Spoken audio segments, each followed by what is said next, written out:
देखो, and one last numerical is there, very important numerical. Okay, a jet plane is traveling west at the speed of 1800 km per hour. So suppose ये east है और ये waste है, तो east to waste जा रहा है जेट प्लेन, स्पीड भी गिवन है 1800 km per hour. What is the voltage difference developed? Voltage difference मतलब EMF ही हुआ ना, वोल्टेज का डिफरेंस मतलब EMF ही हुआ. So produced or developed between the ends of the wing, तो उसकी जो विंग है उसमें कितना प्रोड्यूस होगा EMF. क्यों? वो भी कंडक्टर की है, मान लो एल्यूमिनियम. ओके, सो कितना प्रोड्यूस होगा पोटेंशियल डिफरेंस, और वो उसका पूरा लेंथ गिवन है 25 मीटर लॉन्ग. इफ, ये तो हमने बोल दिया, लेकिन if earth's magnetic field at the location has a, मतलब जो लोकेशन पे हम फाइंड कर रहे हैं उस लोकेशन पर अर्थ की मैग्नेटिक फील्ड जो है of 5 into 10⁻⁻⁴ Tesla and deep angle is 30 degree.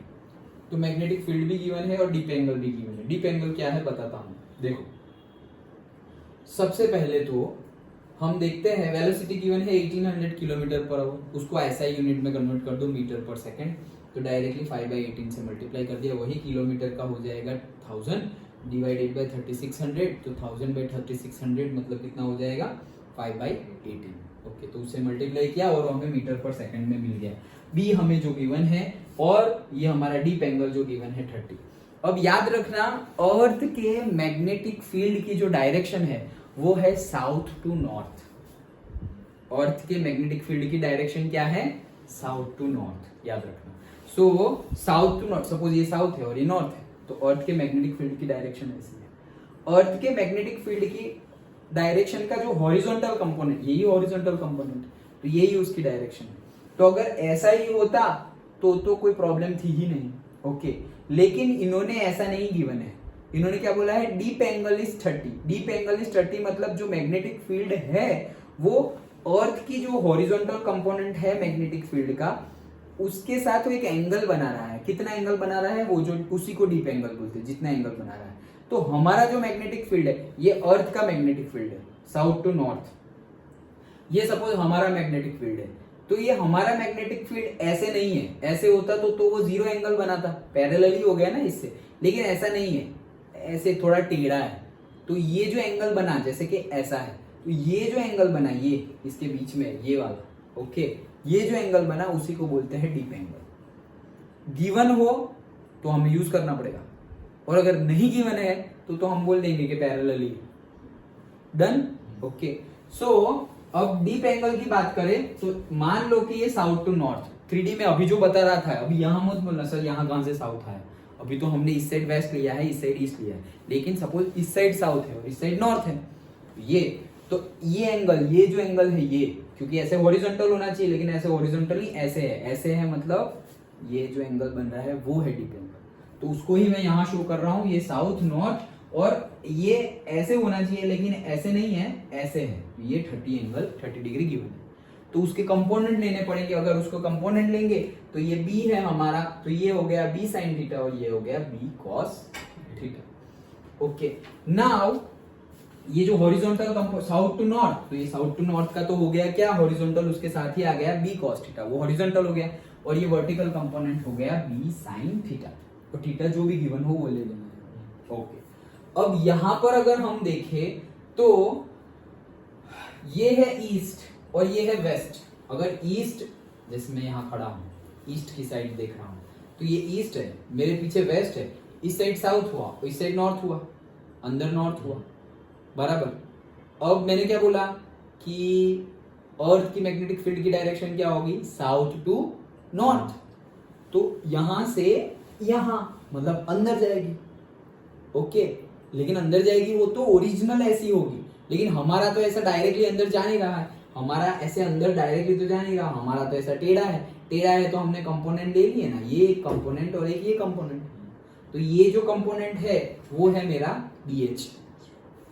देखो समझ में आ रहा है ना, ये 2D में है और मैं जो बता रहा हूँ वो 3D में. जैसे कि इस साइड ईस्ट है, इस साइड वेस्ट, इस साइड साउथ, इस साइड नॉर्थ। तो मैंने क्या बोला, अर्थ का मैग्नेटिक फील्ड साउथ से नॉर्थ की तरफ, मतलब ऐसे। तो प्लेन बोले तो इनटू द प्लेन हो गया। अच्छा, तो ये इनटू द प्लेन अर्थ के मैग्नेटिक फील्ड का, अर्थ के मैग्नेटिक फील्ड है इनटू द प्लेन। अगर ये मान लो ये अर्थ के मैग्नेटिक फील्ड है इनटू द प्लेन, अब ये हमारा मैग्नेटिक फील्ड है, ये हमारा मैग्नेटिक फील्ड भी ऐसे होता तो डीप एंगल है ही नहीं, जीरो हो गया, पैरेलल ही है। लेकिन हमारा ऐसा है तो मतलब डीप एंगल है यहाँ पे 30 डिग्री। ओके, ऐसा है, ऐसा है तो उसके हमने कंपोनेंट निकाल लिए। क्या कंपोनेंट निकाले, यहाँ जहाँ 30 डिग्री बन रहा है तो ये वाला कंपोनेंट हमने निकाल लिया directly cos theta, horizontal component, और ये वाला कंपोनेंट निकाल लिया हमने sin थीटा। ऐसे था तो ये वर्टिकल कंपोनेंट और ये हॉरिजॉन्टल कंपोनेंट, तो vertical component sin theta, horizontal component cos theta. समझ में आ गया, पक्का समझ में आ गया। अब ये जो हॉरिजॉन्टल कंपोनेंट है sin थीटा हमारे b का, ओके, तो वो लिख दिया हमने BH जो अंदर जा रहा है, और वर्टिकल कंपोनेंट था वो ये रहा, तो वो मैंने ऐसे बता दिया, वो है क्या, BV। ये समझ में आया, ये समझना बहुत इंपॉर्टेंट था, BH और BV, क्योंकि हमें तो हमारा D पहले डायरेक्ट बोल देते थे क्या, इनटू द प्लेन और आउट ऑफ द प्लेन, लेकिन यहाँ पर दो दो है, इनटू द प्लेन भी है वो है BH, और आउट ऑफ द प्लेन नहीं, लेकिन ऐसे वर्टिकल कंपोनेंट भी गिवन है, क्योंकि हमें एंगल पे गिवन है ना भी। ओके, एंगल पे गिवन होगा तो दो कंपोनेंट हो गई, तो ये अंदर जा रहा है वो horizontal component south to north वाला, क्योंकि ऐसे एंगल पे था तो एक वर्टिकल कंपोनेंट एक हॉरिजॉन्टल कंपोनेंट, हॉरिजॉन्टल कंपोनेंट जो एंगल वाला है वो भी cos थीटा और वर्टिकल कंपोनेंट भी sin थीटा, वो तो हमने यहाँ पे देख लिया है। तो वही है BH और BV। देन अब देखो किसको काट रहा है, ये जो प्लेन, ये ऐसा समझो, अब ऐसा समझो, ये जो है ना ये है विंग्स प्लेन की, तो हमारा जो मैग्नेटिक फील्ड है वो इनटू द प्लेन है BH और ऐसे वर्टिकल है BV, वर्टिकल ऐसे BV और इनटू द प्लेन BH। अब ये मेरा एंगल है, मतलब ये मेरी क्या है, वो एजिस है, ये पूरी एजिस है 25 मीटर लॉन्ग वाली जो थी वो ये वाली, उसको मैं ऐसे करके जा रहा हूं, ऐसे ये प्लेन है ऐसे जा रहा हूं। डन, समझ में आ रहा है, ऐसे करके जा रहा हूं। कौन से कंपोनेंट को काटेगा, BH को या BV को, BV को काटेगा। BH तो ऐसे सीधा जा रहा है, BH ऐसे सीधा जा रहा है और मैं ऐसे जा रहा हूं, तो कहां से काटेगा भाई। डन, पक्का, ओके चलो। सो हमने ले लिया डायरेक्टली BV ले लिया। अब EMF में हमने क्यों BV ले लिया समझ में है, हमारा BH अंदर जा रहा था और ये BV था, ओके, तो ऐसे है और ऐसे वर्टिकल है। अब मैं जा रहा हूं, ये मेरी एज है, ये प्लेन हूं मैं और ये मेरी एज है, तो मैं ऐसे करके काट के जाऊंगा तो ये ऐसे काट के जाऊंगा, तो ये वर्टिकल कंपोनेंट को काटता हूं, हॉरिजॉन्टल तो ऐसे है, ऐसे करके चला गया, तो कहां कटा, समझ में आया, पक्का। तो E इज इक्वल टू जो हमारा फॉर्मूला है BLV, उसमें हमने BV लिया, हॉरिजॉन्टल कंपोनेंट नहीं लिया, बस BV क्या था हमारा, BV था B sin 30, तो B sin 30 LV। अब B की वैल्यू जो है वो पुट करो, sin 30 1/2, L की वैल्यू 25 मीटर है तो 25 मीटर पुट करो, और V की वैल्यू हमने मीटर पर सेकंड में ढूंढ ली है 500, तो वो 500 हमने रख दी, आंसर कैलकुलेट करना बाकी है, बट जो भी होगा सिर्फ अब कैलकुलेट करना है, दैट इज अवर आंसर। 5 × 5 2500 तो हो गया 2500, और ये 2 जीरो है, 2 जीरो कट हो गए तो ये 10⁻² हो गया है, ओके, और 10⁻², और वो हो गया है क्या, 2 जीरो तो कट हो गए ना, 2500 तो 2 जीरो तो कट हो गए, 25 625 हो गया, 625 divided by 200, 625 divided by 200, divide by 2 कर दो, तो 625 डिवाइड बाय 2 करेंगे तो कितना होगा 312.5, 312.5 डिवाइडेड बाय 100, तो डिवाइडेड बाय 100 मतलब 3.12, देन तो that much EMF volt, 3.12 volt जितना पोटेंशियल डिफरेंस वहां पर जनरेट होगा।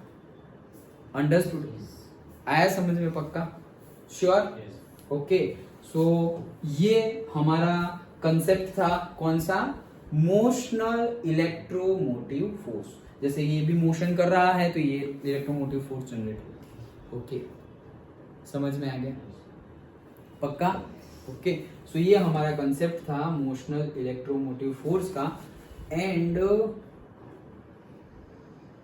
एक और टॉपिक मुझे पढ़ाना था, बट ये तो इतना ही है। इसके अंदर वो वाला टॉपिक पढ़ाना था कि मोशनल इलेक्ट्रोमोटिव फोर्स में भी जो हमारा law of conservation, law of conservation of energy follow होता है। बट उसकी नोट्स दिखाई नहीं दे रही है, बट वेट करते हैं, अगर होगा तो अभी हम डिस्कस कर लेते हैं। अभी जाना था।